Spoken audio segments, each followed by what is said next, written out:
Dear friends, welcome to my career my future, the team of expert counsellors. बात करेंगे हरियाणा के round 2 की complete जानकारी को लेकर। इसमें बात करेंगे हम स्केड्यूल को लेकर, कुछ इंपॉर्टेंट पॉइंट्स को लेकर और साथ में बात करेंगे वैकेंसी को लेकर। तो सबसे पहले स्केड्यूल की बात करते हैं कि फ्रेश रजिस्ट्रेशन जो है वो 11 तारीख से लेकर 14 तारीख तक रहेगा। इसके अलावा जो बच्चे ऑलरेडी रजिस्टर्ड हैं, अपग्रेडेशन के लिए जाना चाहते हैं या जिनको सीट अलॉट हुई थी और उन्होंने उस टाइम ज्वाइन नहीं किया था, ऐसे तमाम जो स्टूडेंट्स हैं उनको अपना विलिंगनेस जो है वो सबमिट करनी पड़ेगी। और विलिंगनेस सबमिट करने के लिए आपको कुछ यहाँ पर सिक्योरिटी अमाउंट पे करना पड़ेगा और एट द सेम टाइम जो कैंडिडेट्स पहली बार जा रहे हैं उनको भी ये सिक्योरिटी अमाउंट पे करना पड़ेगा। जनरल कैटेगरी के स्टूडेंट्स के लिए 10,000 रुपया, स्पेशल कैटेगरी के लिए 5,000 रुपया, एनआरआई मैनेजमेंट की कैटेगरी के बच्चों के लिए ये अमाउंट 1 लाख रुपए तक रहेगा। इसके बाद बात करते हैं चॉइस फिलिंग को लेकर। चॉइस फिलिंग और अगर कोई इन्फॉर्मेशन आपने एडिट करनी है, इन सब के लिए भी आपको 11 तारीख से लेकर 14 तारीख तक का टाइम आपको मिलेगा, जब आपकी चॉइस फिलिंग वगैरह हो जाएगी। इसके बाद 16 तारीख को रिजल्ट आएगा।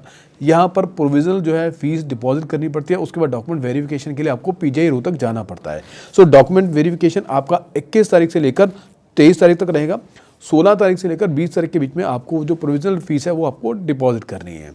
जब आपके डॉक्यूमेंट्स वेरीफाई हो जाएंगे सक्सेसफुली, तो उसके बाद आप प्रोविजनल एडमिशन लेटर निकाल पाएंगे 21 तारीख से लेकर 24 तारीख के बीच में। और उसके बाद 24 तारीख तक आपको जो है वो कॉलेज में रिपोर्ट करना है। ये इंपॉर्टेंट इन्फॉर्मेशन थी डेट्स को लेकर। अब बात करते हैं कुछ ऐसे इंपॉर्टेंट पहलुओं को लेकर। वो बच्चे जो यहाँ पर सिक्योरिटी अमाउंट डिपॉजिट करने जा रहे हैं, सेकेंड राउंड में अगर उनको सीट अपग्रेड होने के बाद मिल जाती है या फ्रेश अलॉट हो जाती है और अगर वो ज्वाइन नहीं करते तो ये सिक्योरिटी अमाउंट फोरफिट हो जाएगा, एक पॉइंट। दूसरा, वो बच्चे जो डॉक्यूमेंट वेरिफिकेशन के टाइम पर अगर जाते हैं और उनके डॉक्यूमेंट्स में कोई कमी पाई जाती है और वो डॉक्यूमेंट्स की वजह से उनका एडमिशन कैंसिल हो जाता है, तो उनका भी जो सिक्योरिटी अमाउंट है 1 लाख का जो है वो फोरफिट हो जाएगा। वो तीसरे राउंड में जा सकते हैं, लेकिन तीसरे राउंड में जाने के बाद उनको दोबारा फिर से सिक्योरिटी अमाउंट जो भी उस टाइम होगा वो पे करना पड़ेगा। तो ये हरियाणा के इस शेड्यूल में जो इंपॉर्टेंट पॉइंट्स आपको ध्यान में रखने हैं। अब बात करेंगे वैकेंसी को लेकर। यहाँ पर एनआरआई कैटेगरी, ओपन कैटेगरी और इसके अलावा और जो स्पेशल कैटेगरीज हैं वहाँ पर सीट्स खाली पड़ी हैं यहाँ पर। कॉलेज वाइज नज़र डालेंगे एनआरआई कैटेगरी की सीट्स को लेकर। बाकी जो ओपन कैटेगरी की सीट्स है वो भी आपको स्क्रीन पर नजर आएंगे, उनको भी आप नोट कर सकते हैं।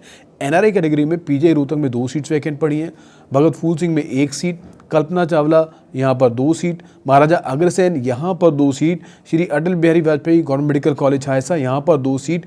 इसके बाद जो 2 नए गवर्नमेंट मेडिकल कॉलेज आए हैं, जो Maharshi Chyavan government medical college Narnaul यहाँ पर 3 सीट और Pandit Nekiram Sharma government medical college Bhiwani यहाँ पर 3। कुल मिलाकर 15 एनआरआई कोटा की जो सीट्स हैं गवर्नमेंट मेडिकल कॉलेज में वेकेंट हैं।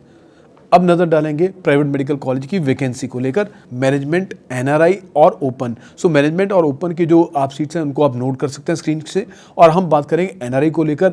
आदेश में 6 सीट जो है एनआरआई कैटेगरी में वैकेंट है, एनसी में 2 सीट्स, वर्ल्ड कॉलेज में 6 सीट्स, एसजीटी में 11 सीट्स, अल्फला में 8 सीट और इसके अलावा महर्षि मार्कंडेश्वर साधोपुर यहाँ पर 8 सीट। तो कुल मिला के 41 सीट्स प्राइवेट मेडिकल कॉलेज में एनआरआई कोटा में वैकेंट हैं। और अगर टोटलिटी में देखें तो 56 government and private medical college की सीट जो है एनआरआई कोटा की वैकेंट है।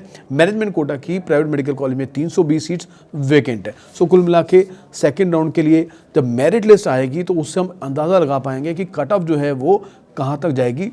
जनरली पिछले सालों का अगर हम रिकॉर्ड देखें या ट्रेंड देखें तो यहाँ पर कट ऑफ जो है वो नीचे जाती है सेकंड राउंड के अंदर। कितनी जाएगी वो मेरिट लिस्ट आने के बाद हम डिस्कस करेंगे, आपको डिटेल में एक्सप्लेन करेंगे। चैनल से जुड़े रहिए, बेल आइकन को प्रेस कीजिए और चैनल को सब्सक्राइब जरूर कीजिएगा ताकि आने वाले जो एनालिसिस के इंपॉर्टेंट वीडियो हैं वो आप तक पहुँच पाएँ। Thank you very much.